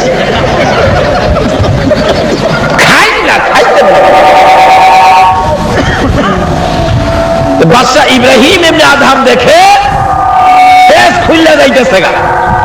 ঘুমের থেকে উইটাতে হাই হাই হাই, এটা তো কম্বল দিয়ে অজগর মার খায়, দিয়ে অজগর সাপ। ও খোদা, কি ব্যাপার? আল্লাহ কা চিন্তা করিস না, যেই নবীর ভালোবাসায় সাপ ছায়া দেয়, সেই নবীর ভালোবাসার উম্মতেরও আমার সাপে কম্বলের কাজ চালায়। জোরে জোরে কাজ চালা। লম্বা ঘটনা, অনেক লম্বা হয়ে যাইতেছে। এবার মা খাদিজাতুল কুবরা রাদিয়াল্লাহু তাআলা আনহা বলেন, আল্লাহু আকবার বলুন। মা খাদিজা বলেন, দেখি আমার কর্মচারী মুহাম্মদের অবস্থা কি। যাইয়া দেখে ঘুমিয়েছে, সাপ, বড় বড় সাপ ছায়া দেয়। যাইয়া দেখে বকরিগুলো পাহাড়ে পাহাড়ে ঘাস খাইতেছে, পাশাপাশি জংলার বাঘ বকরির পাশে ঘুমিয়েছে। মা খাদিজা বলেন, আল্লাহর কসম করে বলি, মুহাম্মদ যখন আমার বকরির দায়িত্ব নিয়ে জংলায় রাখাল হয়েছিলেন, আমার একটা বকরিকেও জংলার বাঘ কোনোদিন থাপা দেয় না। নবী যদি কারো পক্ষে থাকে রে, নবী যদি বকরির পক্ষে থাকে, জংলার বাঘে তাপা দেয় না। এ নবীর পক্ষে যদি যাইতে পারো গো, আল্লাহর জাহান্নামে তোমাকে নিতে দিবে না। হালিমা ডাকে, খাদিজা ডাকে, ও আমার সঙ্গীরা, আমার বংশের লোকেরা, পাড়া প্রতিবেশীরা, মুহাম্মদ খুব ভালো ছেলে, খুব ভালো ছেলে। মুহাম্মদকে আর বকরি চড়াইতে দিব না, ব্যবসার দায়িত্ব দিলেন। ব্যবসা এত সুন্দর করে চালাইতেছেন নবীজি, এত সুন্দর, এত লাভ, এত প্রফিট, এত ব্যবসা। খাদিজা তো খুশি হয়ে গেলেন। হিসাব করে দেখে 10 বছরের ব্যবসা যা না হইছে, নবীর দায়িত্বে 1 বছরে এর চেয়ে বেশি ব্যবসা হয়েছে। সুবহানাল্লাহ। খাদিজা পাগল হয়ে গেলেন। খাদিজা চিনে ফেললেন আমার আপনার নবীকে, চিনে ফেললেন রাহমাতাল লিল আলামিনকে। চলে গেলেন ঈদে মিলাদুন নবীর পক্ষে। ও আমার বংশের লোকেরা, তোমরা কারা কে কোথায় আছো? আমি খাদিজাকে মুহাম্মদের সাথে বিবাহ জুড়াইয়া দাও। বিবাহ বলবো। লোকেরা কয়, খাদিজা তোমার কি মাথা খারাপ? মুহাম্মদ ছেলে, শেষ। বাবা নাই, বাবা নাই, মা নাই, ছেলেটার এতিম, কিচ্ছুই নাই। থাক থাক, বলতাম মা নাই, বাবা নাই, জমি জমা নাই, বাড়িঘর নাই, এই ছেলের কাছে বিবাহ বসতে পাগল হয়েছ রে খাদিজা। এমন একটা এতিমের কাছে, গরিবের কাছে তুমি বিবাহ বসতে পাগল হয়েছ। এবার খাদিজা বলেন, আমার বংশের লোকেরা গো, পাড়া প্রতিবেশীরা গো, তোমরা দেখতেছো মুহাম্মদ এতিম, তোমরা দেখতেছো মুহাম্মদ গরিব, মুহাম্মদের কিছু নাই। আমি খাদিজার চোখটা খুলে তোমাদের চোখে লাগাইয়া দেখো, আমি দিহি মুহাম্মদের কুল কায়নাতের মাহাজন। তোমরা দেখো গরিব এতিম কিছু নাই, আমি দেখি, আমার চোখটা লাগাইয়া দেখো, তোমরা দেখবা মুহাম্মদ কুল কায়নাতের মাহাজন। এই সমস্ত কথা বললে তো হয় না, সামাজিকতা তো আছে। এই অবস্থায় তোমাকে বিবাহ দেওয়া সম্ভব নয়। পায়ে ঢেলে দিলাম রে, আমি খাদিজা গরিব হয়ে গেলাম। বলো, আমি গরিব খাদিজা রে ধনী মুহাম্মদের কাছে বিবাহ দিবানি। তৃতীয় নম্বরে যিনি আমার নবীকে চিনেছিলেন, ইনিও ছিলেন মহিলা, ইনিও ছিলেন মহিলা, মা খাদিজা। চতুর্থ নম্বরে যিনি এই নবীর ভালোবাসায় জীবন দিয়েছিলেন গো, তিনিও ছিলেন মহিলা, হযরতে সুমাইয়া। সুমাইয়া যেদিন নবীর ভালোবাসার মালা গলায় পড়েছিল, নিষ্ঠুর পাষাণ আবু জাহেল সহ্য করতে পারে নাই আমার নবীকে ভালোবাসবে। সুমাইয়া আবু জাহেলের মন মানে না। আবু জাহেল ডাকে, সুমাইয়া বাদলের পক্ষে গেছস, নিষেধ দিলাম, আর কোনোদিন যাবি না। ও সুমাইয়া, যাবি না, আমার কথা শুনবি, বাদলের কথা শুনিস না। সুমাইয়া ডাকে, আবু জাহেল রে, তোমার কথা শোনার জন্য আল্লাহ বলে নাই, তোমার ভাতিজার কথা শোনার জন্য আল্লাহ বলেছে। বলস কি? তোমাকে শাস্তি দিব, দেন শাস্তি, মেরে ফেলবো, মেরে ফেলেন, কষ্ট দিব, কষ্ট দেন, কিন্তু মুহাম্মদের ভালোবাসা ছাড়বো না। চতুর্থ নম্বরে মহিলারাই গেল নবীর পক্ষে। আবু জাহেল, নিষ্ঠুর পাষাণ আবু জাহেল সুমাইয়াকে ঘর থেকে ধরে নিয়ে আসলেন জোর করে। সন্ত্রাসী নিষ্ঠুর আবু জাহেল জোর করে ধরে আইনা মরুভূমির মাঝখানে দাঁড় করাইয়া কেন নবীর পক্ষে গেল, কেন আমার নবীকে ভালোবাসা দিল? ওই সুমাইয়ার পরনের সকল কাপড়গুলো টাইনা টাইনা খুলে রে মরুভূমির মাঝখানে সুমাইয়াকে উলঙ্গ করেছে। সুমাইয়া দুইটা হাত এইভাবে বুকের মধ্যে রেখে চোখগুলি বন্ধ করে লজ্জায় চোখের পানি ছেড়ে কাঁদতেছে। আবু জাহেল ডাকে, মক্কার ছেলেরা রে, কে দেখবি সুমাইয়াকে উলঙ্গ করেছি, আয় আমার ভাতিজার পক্ষে যাওয়ার কারণে সুমাইয়াকে অপদস্থ করতেছি, আয় তোরা দেখি যা। সুমাইয়া কান্দে আর ডাকে, প্রভু গো, আবু জাহেল আমাকে উলঙ্গ করে মক্কার লোকদেরকে ডাকে আমার দেখার জন্য, কিন্তু তোমারে একবারও ডাক দিল না। মাবুদ, তুমি যার প্রেমে সব বানাইছো গো, তোমার বন্ধুর ভালোবাসায় আমি কষ্টের মধ্যে আছি, আমি উলঙ্গ করে দিয়েছি, উলঙ্গ অবস্থায় আছি, তোমাকে তো দাওয়াত দেয় না দেখার জন্য। আমি সুমাইয়া তোমার বন্ধুর পাগলিনী, তোমাকে দাওয়াত দিলাম, আমি সুমাইয়ার একবার দেখা যাও না। এমনি সময় আবু জাহেল বলেন, আল্লাহরে দাওয়াত দেশ দেখার জন্য, দেখি তোর আল্লাহ করে দেখে কিনা, এবার আমি মজা বুঝাবো। নিষ্ঠুর পাশান আবু জাহেল ঘর থেকে বড় বল্লম নিয়ে আসলেন, বল্লম নিয়ে এসে তলপেটের নিচে সরম জায়গার মধ্যে নিষ্ঠুর আবু জাহেল রে নবীর আশেক মহিলার এত জোরে আঘাত করলো, একেবারে তলপেট ছিদ্র হইয়া জমিনে পড়ে জিহ্বাটা বাহির করে গলা কাটা মুরগির মতো লাফাইয়া লাফাইয়া কান্দে আর ডাকতেছে, তোমার বন্ধুর ভালোবাসায় জীবন দিলাম গো, দাওয়াত দিলাম, দেখা গেল না। আমার আল্লাহ বলেন, জিবরাইল রে, আমার বন্ধুর পাগলিনী সুমাইয়া দেখে রে, আমার দেখার জন্য রে দাওয়াত দিল রে, আমার বন্ধুর পাগলিনী সুমাইয়া জীবন দিতেছে। বল্লমের আঘাত করেছে আবু জাহেল, কষ্ট রে জিহ্বা বাহির করে দিছে, আমি আমার বন্ধুর পাগলিনী সুমাইয়া কি কেমনে খালি হাতে দেখবো রে? জিবরাইল জলদি করে যা, ওই জান্নাতুল ফেরদাউসটা উঠাইয়া দে, আমার বন্ধুর পাগলিনী সুমাইয়ার জন্য আমি আল্লাহ এই জান্নাতুল ফেরদাউসটা দান করে দিলাম। এই নবীর পক্ষটাই হলো জান্নাতের পক্ষ। আলী আসগর বাবার মুখের দিকে তাকাইয়া জিহ্বাটা বাহির করে দিছে, দুইটা চোখ উল্টাইয়া চোখের পানি ছেড়ে ছেড়ে বুঝাইতেছে, বাবা গো, মায়ের কাছে বলে দিও আর জীবনে পানি চাইতাম না। হুসাইন বলেন, টান দিয়ে তীরটা যখন খুলে ফেললাম, তীরের আগার মধ্যে আমার বাবার কলিজা সিরা এসব মৃত শিশু খুলে লইয়া তাবুর পাশে যাইয়া লম্বা ঘটনা ডাকতেছে, ও শাহর বানু কোথায়? কেন? এই যে নাও তোমার ছেলেরে পানি খাওয়াইছি, বেরিয়ে দেখে মা দুকিনি বাবার জিহ্বা বাহির হইয়া রইছে, চোখ দুইটা উল্টা লইছে, বুকের মধ্যে রক্ত দেখা যায়, চিৎকার মারছে, মাবুদ আমার বাবা কুল পানি খাইছে গো। এই জমিনে যে নবীর জন্য সব বানাইছো, সেই নবীর উম্মত পানি পায় না, তীর খায়া মরে আর কলিজা মানে না। এইভাবে কাঁদতেছিলেন। মুহররমের 10 তারিখ সকালবেলা আলী আকবর 18 বছরের পালোয়ান দৌড়াই আসছেন। মা কেন কান্দো? দেখাইলেন, দেখো তোমার 6 মাসের ছোট্ট ভাইয়ের অবস্থা। আলী আকবর দেখে আর সহ্য করতে পারে না, রক্ত হাতে নিয়ে বলতেছেন, মাবুদ গো, এ রক্ত ছুঁয়ে কসম খাইলাম এটি দিয়ে সৈন্যরে ছাড়বো না। যুদ্ধ শুরু হয়ে যায় মুহররমের 10 তারিখ। আলী আকবর যুদ্ধ করতে করতে পিপাসিত ক্লান্ত হইয়া তাবুতে ফিরে এসে ডাকতেছেন, মা মা, এক গ্লাস পানি যদি খাওয়াইতে পারো, কথা দিলাম সমস্ত কারবালার সৈন্য, এই যদি সৈন্য ওদেরকে আমি খতম করে ফেলবো। মা চোখের পানি ছেড়ে ছেড়ে বলেন, আলী আকবর রে, পানি যদি থাকতো তোর ভাই কি তীর খায়া মরতো? নাই রে বাবা, পানি নাই, পানি নাই। মায়ের পায়ে সালাম করলেন আর চোখের পানি ছেড়ে দিলেন। মা মা গো, বিদায় দাও গো, দেখা হবে হাসরের ময়দানে। যাইতে যাইতে যাইতে যাইতে একটু যাই, আবার ফিরে ফিরে চাই, মা বিদায় দাও, দেখা হবে হাসরের ময়দানে। মা দুইটা হাত বাড়ায় ডাকে, আর ফিরে ফিরে চাইস না রে বাবা, আর ফিরে চাইস না, সহ্য হয় না। যুদ্ধ করতে করতে আলী শহীদ। এইভাবে পুরুষ যারা ছিল সব শহীদ, শুধুমাত্র বাকি জয়নাল আবদিন বিমারি আর ইমাম হুসাইন। হুসাইন তরবারিটা নিয়ে পোশাক পরে তৈয়ার হলেন। জয়নাল আবদিন দাঁড়াইতে পারে না, পড়ে যায়, তারপরেও ডাকে, হুসাইন গো তুমি যাইও না, আমি জয়নাল যাব। বিমারি উঠতে পারে না, তবু হুসাইনের পক্ষে যাইতে চায়, আর আমরা শক্তিশালী হইয়াও হুসাইনের পক্ষে যাইতে চায় না।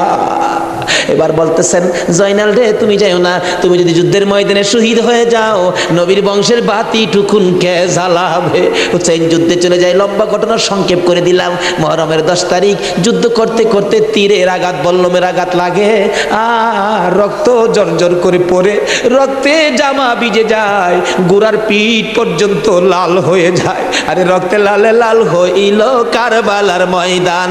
বলুন, রক্তে লালে লাল হইল, শহীদ হলো ইমাম হুসেন নবীর জানের জান, শহীদ হলো ইমাম হুসেন নবীর জানের জান। রক্তে লালে লাল হইল কারবালার ময়দান, হায়রে রক্তে লালে লাল হই। এজিদি সেনা সীমার এসে হুসাইনের বুকে বসে, এজিদি সেনা সীমার এসে হুসাইনের বুকে বসে, ছুরি দিয়ে কাটে গলা বাঁচে না আর প্রাণ, ছুরি দিয়ে কাটে গলা বাঁচে না আর প্রাণ। রক্তে লালে লাল হইল কারবালার ময়দান, হায়রে রক্তে লালে লাল হইল। দুধের শিশু আলিয়াস ঘরে পানি চাইলো মায়ের দ্বারে, দুধের শিশু আলিয়াস ঘরে পানি চাইলো মায়ের দ্বারে, পানি পানি বলে সে যে দিয়ে গেল প্রাণ, পানি পানি বলে সে যে দিয়ে গেল প্রাণ।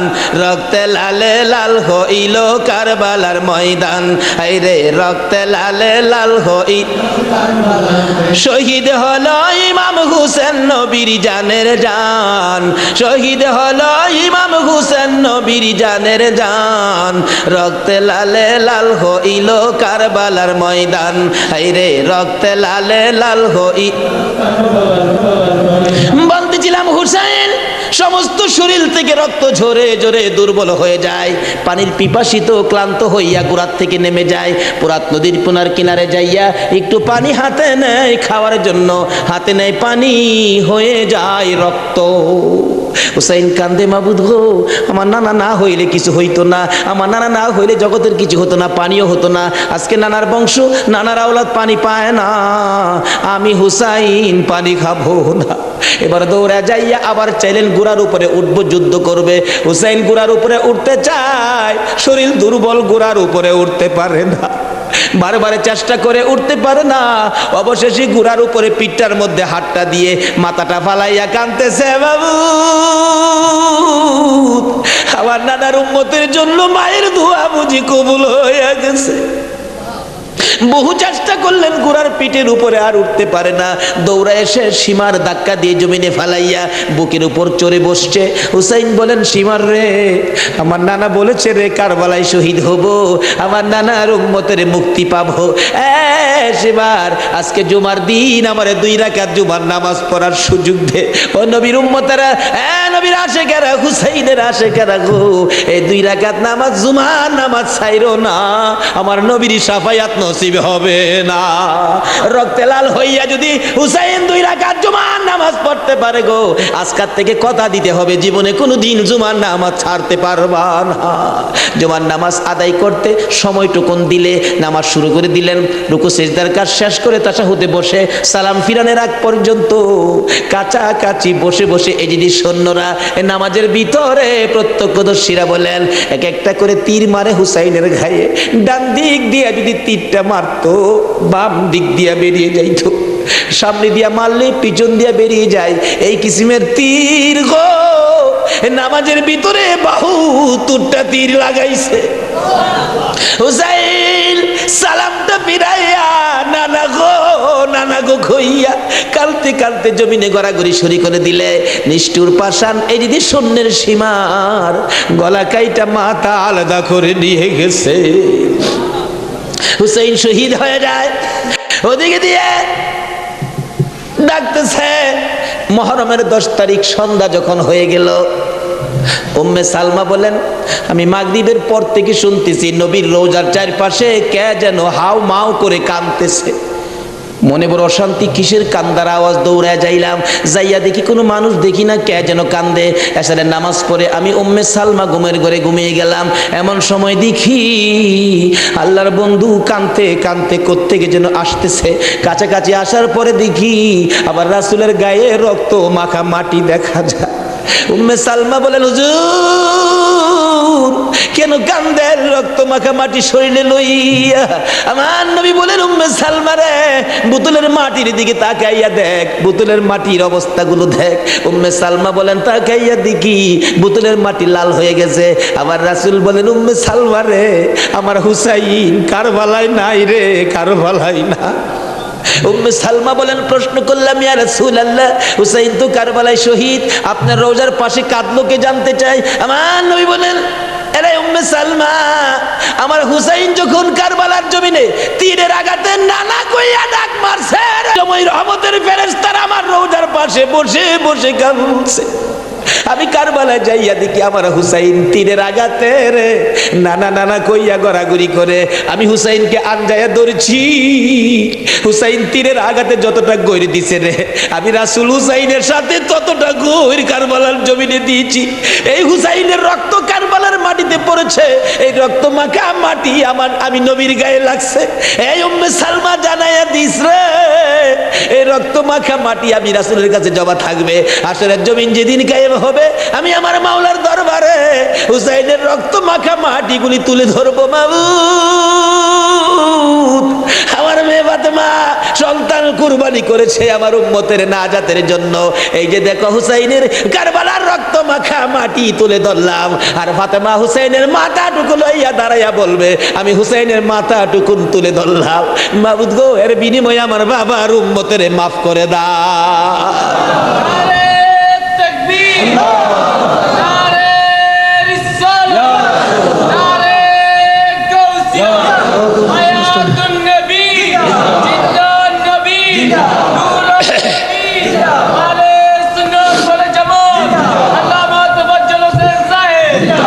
ভাই সাহেব, এই যদি হয় হুসাইনের রক্ত আমাদের নাজাত, এই যদি হয় ফাতেমার সন্তান কুরবানি করে আমাদের জন্য, রাসূল যদি এত কষ্ট করে আমাদের জন্য, এই আহলে বায়েতের মহব্বত আমাদের কাছে থাকা দরকার আছে কিনা বলুন তো? তাদের আলোচনা তাদের জীবনে আমাদের প্রত্যেকের অন্তরে রাখা দরকার আছে কিনা বলুন তো? আল্লাহ আমাদেরকে আজকের মাহফিলে সে বুঝটুকুন দান করে দেখ, সকলে বলুন আমিন। আসুন আজকে দোয়া হবে। এই মাহফিলের আয়োজন যারা করেছেন, এই ব্যবসায়ী ভাইদের ব্যবসায়ী যেন আল্লাহ বরকত দেন। খাস করে শুনলাম যে তারা সংগঠন করে এই মাহফিলের জন্য 3 টাকা করে রোজ জমা করে এই কষ্ট করে হুসাইনের প্রেম ভালোবাসা, নবীর প্রেম ভালোবাসার পরিচয় দিয়েছেন। আজকে আল্লাহ আমাদেরকে কি দেয় এটা দেখবো আখিরি মোনাজাতের মধ্যে। প্রশ্ন করবেন, হুজুর কি দেখবো? দেখবেন মোনাজাতের পর যদি দেখেন শরীরটা হালকা লাগে, মনটা শান্তি লাগে, তাহলে মনে করবেন এই মাহফিলের বরকতে জীবনের গুনাহ মাফ করে যা দাবি করছিলেন সব পুরা করে দিয়েছে। আসুন দোয়ার আগে ওই নবীর প্রেম ভালোবাসা মহব্বতের সহিত একটু দুরুদ সালাম মদিনা পাঠায় দে। ইয়া নবী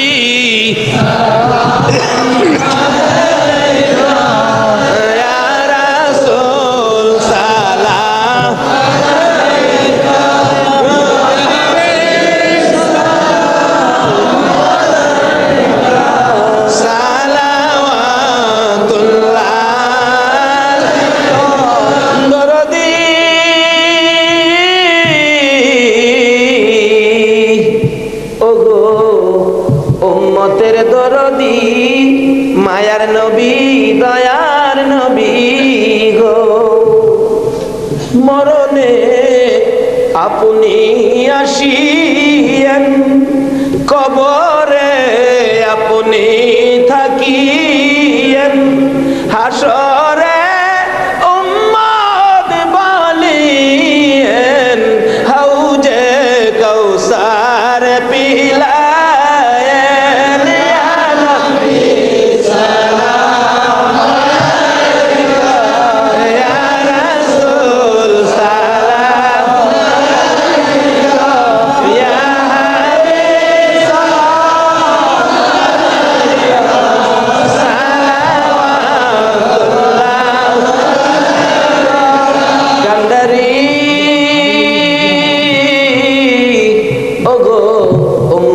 কান্ডারি গুনাহগারের বন্ধু দয়ার নবী মায়ার নবী।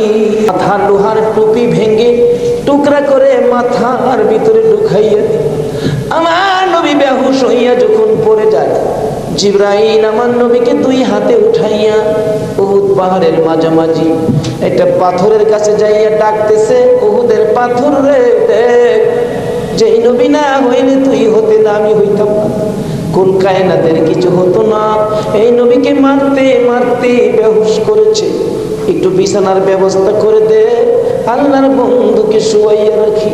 জিবরাইল বলেন, ডাক দেওয়ার সঙ্গে সঙ্গে দেখি পাথর ফাইটা তোলার মতো নরম বিছানা হইয়া যায়। আমার নবীকে শুয়াইয়া জিবরাইল মাথার পাশে বসে বসে ডাকতেছে, ইয়া রাসূলুল্লাহ, দাঁত ভেঙে গেছে, ব্যথা কেমন লাগে বলুন না। হুজুর গো, মাথা ভেঙে গেছে, ব্যথা কেমন লাগে বলুন না। আমার নবী ডাকতেছে, জিবরাইল দাঁত ভাঙ্গা ব্যথা কেমন জিগাইলি, মাথা ভাঙ্গা ব্যথা কেমন জিগাইলি রে, আমার উম্মতের ব্যথা কেমন জিগাইলি না। ও দয়ার নবী, মায়ার নবী গো, 63 বছর কাঁদছো তুমি উম্মতি উম্মতি বলিয়া, এখনো কান্দিতে আছো মদিনাতে শুইয়া। মদিনা রে ও সুন্দর মদিনা, মদিনার পাহাড়, ও পাহাড় রে, তুই কত ভাগ্যবান, পাহাড় হইয়া দেখছো আমার দয়াল নবীকে। মদিনার হরিণ, ও সোনার হরিণ রে,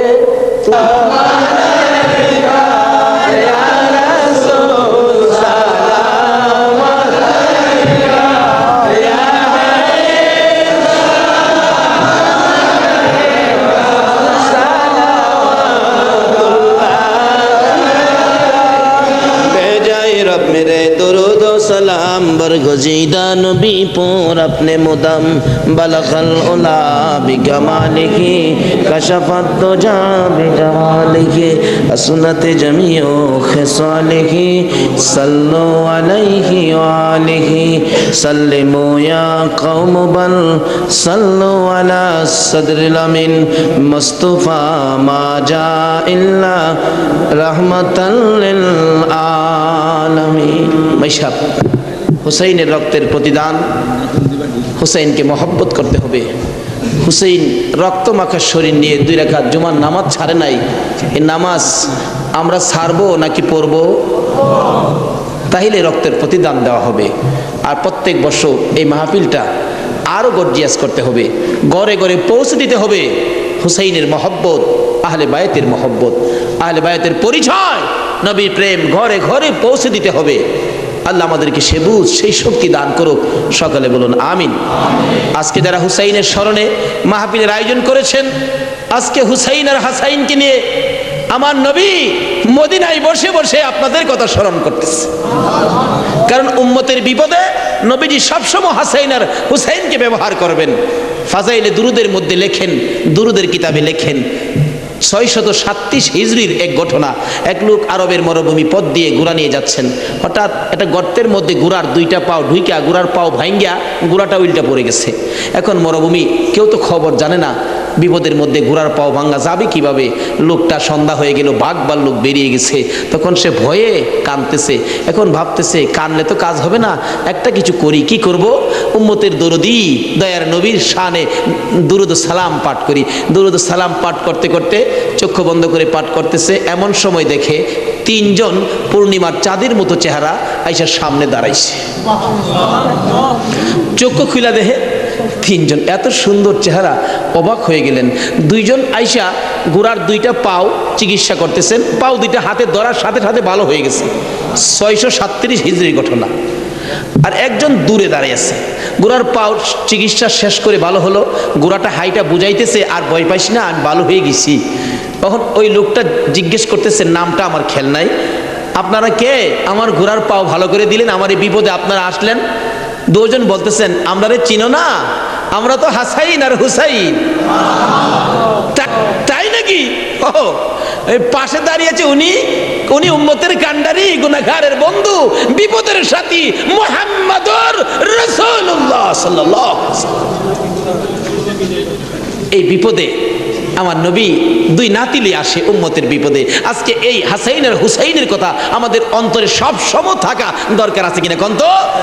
আজকে যারা যে ব্যবসায়ী ভাইয়েরা, কাঁচা বাজারের ভাইয়েরা ওই হাসাইন আর হুসাইনের স্মরণে মাহফিলের আয়োজন করেছেন, আমি বলবো হাসাইন আর হুসাইন আপনাদের বিপদে আপনাদের পাশে আইসা দাঁড়াবে ইনশাআল্লাহ। আল্লাহ আমাদেরকে সেই জায়গায় কবুল করুন, সকালে বলুন আমিন। আজকে পাশে আরো বিরাট বড় মার্কেট, কর্ণফুলী মার্কেট, সকল মার্কেটের ব্যবসায়ী ভাইদেরকে আল্লাহ যেন হেফাজতে রাখেন, ব্যবসায়ী বরকত দেন, নবীর আশেক হুসাইনের মহব্বতী বানান, আহলে বায়াতের পরিচয় বুঝার জানার তৌফিক দান করেন, সেই জন্য দোয়া হবে, সকলে বলুন আমিন। আসুন এখন দোয়া হবে, সকলেই দোয়ায় শরীক হন। দোয়ার মধ্যে দিয়ে দেন, দোয়ার মধ্যে দিয়ে দেন। আল্লাহুম্মা আমিন। রব্বানা যালামনা আনফুসানা ওয়া ইল্লাম তাগফির লানা ওয়া তারহামনা লানাকুনান্না মিনাল খাসিরিন। রব্বিরহামহুমা কামা রব্বায়ানি সগীরা। রব্বুল আলামিন, মুহররমের চাঁদ বিদায় হইয়া যায়, মাবুদ গো, যেই চাঁদে উম্মতের নাজাতের জন্য হুসাইন কারবালায় রক্ত দেয়,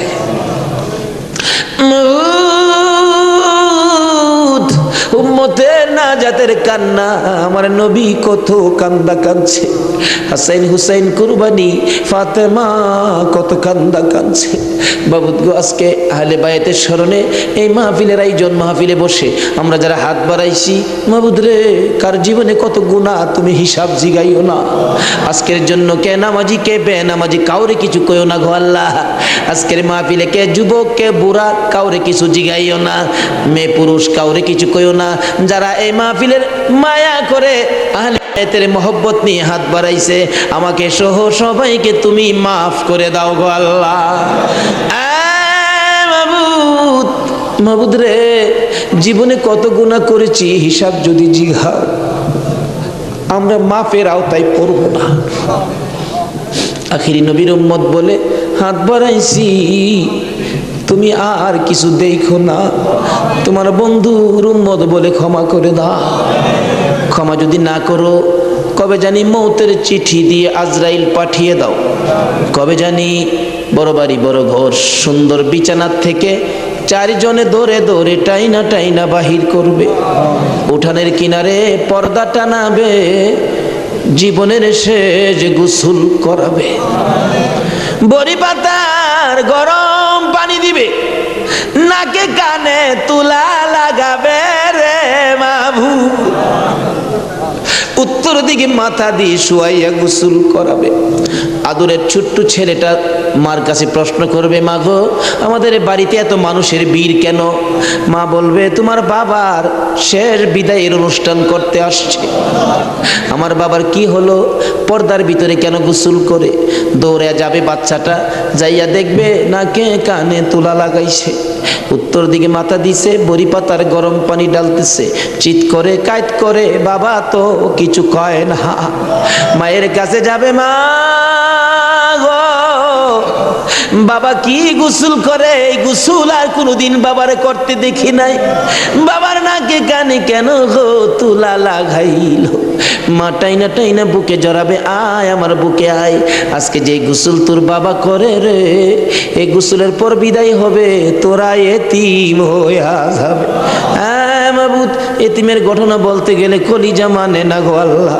আমার বড় ভাই 5টা বাচ্চা এতিম করে কবরে, 4 দিন 5 দিন পর পর বাড়িতে গেলে যাইয়া দেখি এতিমেরা কি করে। মুরগির বাচ্চা ফেলাইয়া, মুরগি যদি মারা যায়, বাচ্চাগুলো সারাদিন মা মা কইয়া ঘুরে, অন্য মুরগির কাছে মা মনে করে গেলে মুরগি ঠুকুর মাইরা তারাইয়া দেয়। এইভাবে মনের দুঃখ লইয়া সারাদিন ঘুরে, সন্ধ্যার সময় ঘরে যাইয়া মুরগির মালিকের কাছে প্রশ্ন রাখে বাচ্চাগুলো টেও টেও করে, ও মালিক, আমরার মা কই? সারাদিন তো মায়ের মুখ দেখলাম না, আজকে আমরা কার গলায় ধরে ঘুমাইব?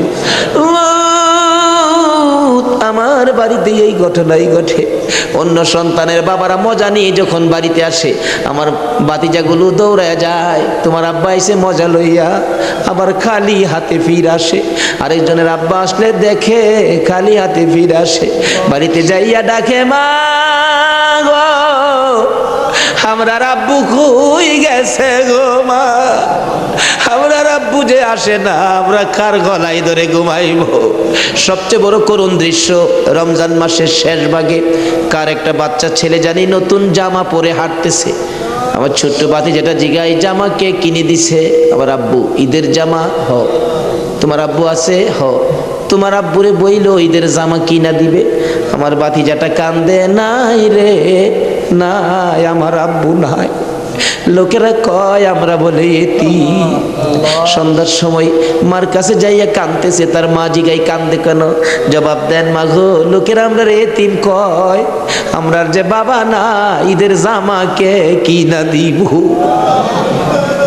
ওই দিন বাড়িতে ছিলাম, রমজান মাস, দুইটা বাতিজা দৌড়াইয়া যাইয়া আমার সামনে দাঁড়াইয়া দাঁড়াইয়া কান্দে, কাকা গো আমরার বাবা নাই, আমরার ঈদের জামা কিনা দিবেন নি।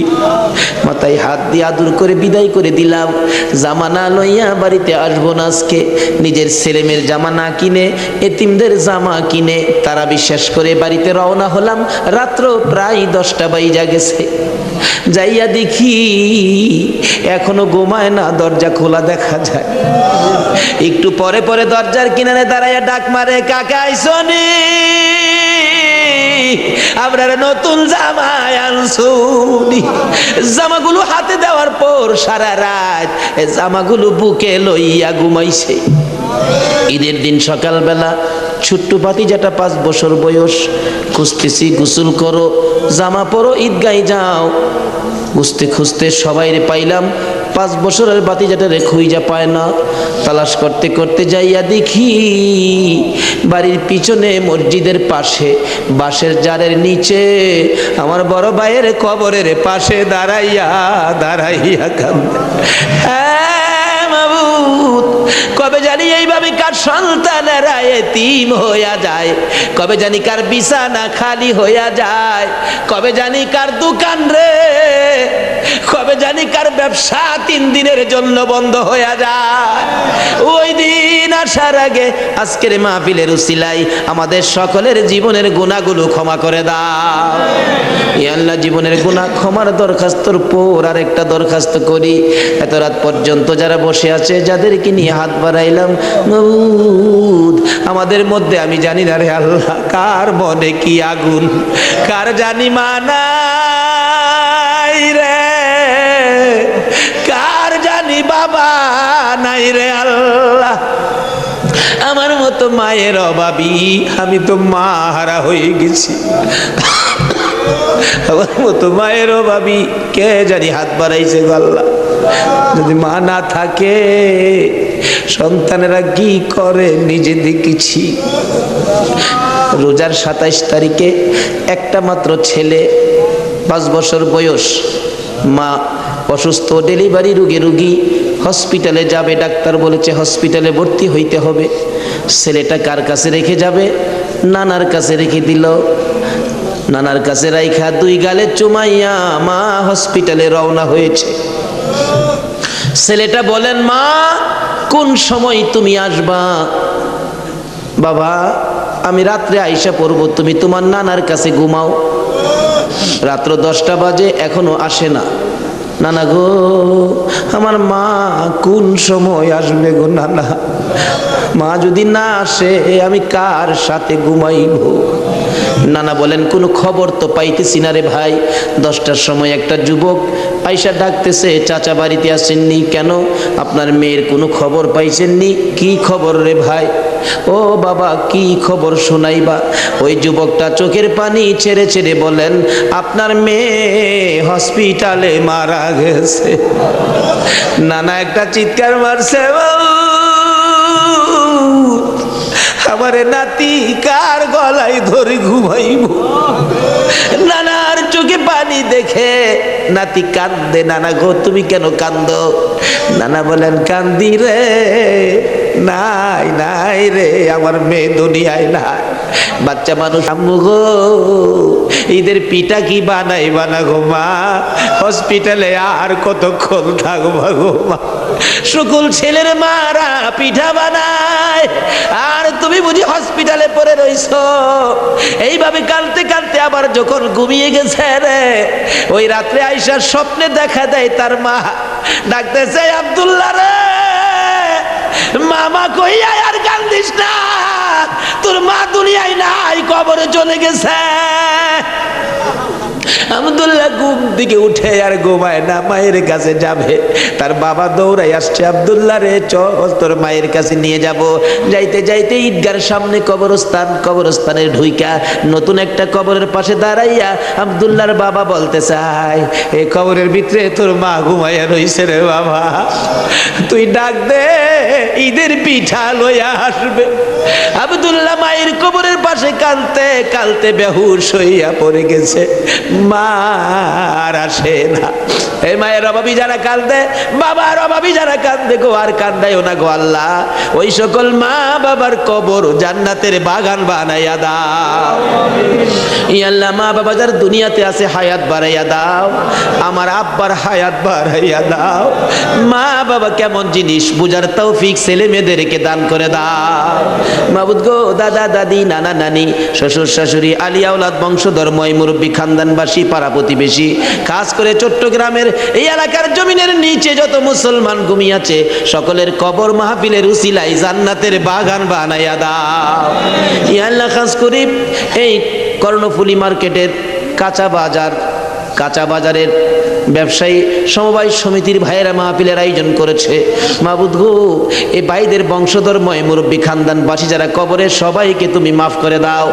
এই আল্লাহ, আশেপাশের সকল মার্কেটের ভাইয়েরা তাদের আলিয়া আওলাদ বংশধর্ময় মুরব্বী যারা কবরে, সবাইকে মাফ করে দাও। এই আল্লাহ, এই কাঁচা বাজারটুকু তোমার কুদরতি হাতে আমানত করে গেলাম গো আল্লাহ, হুসাইনের রক্তের প্রতিদান হিসাবে কবুল কইরা লও গো আল্লাহ। মাবুদ, এই কর্ণফুলী মার্কেট তোমার কুদরতি হাতে আমানত করলাম, তোমার নবীর প্রেমের প্যাকেট করে জমা করলাম, তুমি কবুল করে লও গো আল্লাহ। সকল প্রকার আফত বিপদ আযাব গজব অ্যাক্সিডেন্ট বালা মুসিবত শয়তানের শয়তানি দুশ্মনী হইতে বাঁচাইয়া রহমত বরকত শান্তি দ্বারা ভরপুর করে দাও গো আল্লাহ। ব্যবসায়ী ভাইদের ব্যবসায় সকল প্রকার খাসারত থেকে বাঁচাইয়া প্রচুর পরিমাণে মুনাফা দান করে দিও গো আল্লাহ। সকলকে তুমি বেশি বেশি করে নেক হায়াত বাড়াইয়া দিও গো আল্লাহ। ইয়া আল্লাহ, যাদের ছোট্ট ছোট ছেলে মেয়ে আছে, ছেলে মেয়েদেরকে হায়াত বাড়াইয়া দাও, অকালে মৃত্যু দিও না, মা বাবার কলিজায় আগুন জ্বালাইও না। মাবুদ, যাদের ছেলেরা লেখাপড়া করে লেখাপড়ায় বরকত দাও, যারা পরীক্ষা দিতেছে কামিয়াবি দান করে দাও। ইয়া আল্লাহ, ছেলেদের মুখে এতিমের দাগ লাগাইও না, ছেলে মেয়েদের মা বাবার হায়াত বাড়াইয়া দাও। আমরা যারা হাত বাড়াইছি, আমি জানি না কার মনে কি আশা, কার মনে কি ব্যথা, সকলের মনের ব্যথা দূর করে মনের আশা পুরা করে দাও গো আল্লাহ। যারা অভাবী, অভাব দূর করে দাও, যারা অশান্তিতে আছে শান্তি দান করে দাও, যারা বিমার শেফা করে দাও। হসপিটালে যাইতে হবে এমন রূহ কাউকে দিও না গো আল্লাহ। যারা নামাজি, নামাজ কবুল করে নাও, যারা নামাজ পড়ে না, নামাজের বুঝ দান করে দাও। যারা মদিনা যাওয়ার পাখির মতো উড়াইয়া মদিনা লয়া যাও, মদিনা না দেখাইয়া এই মাহফিলের কাউকে তুমি আজরাইলের হাতে তুলে দিও না। মদিনা যদি যাইবার তৌফিক না দাও গো, সোনার নবীর সোনার চেহারা দয়ার নবীরে একদিন ঘুমের ঘরে স্বপ্নে দেখাইয়া দিও গো আল্লাহ। মাহফিল শেষে যারা যেখানে যাবে সহি সালামতে পৌঁছাইয়া দিও। ও সাল্লাল্লাহু তাআলা আলা খায়রি খালকিহি মুহাম্মাদি ওয়া আলা আলিহি ওয়া আসহাবিহি।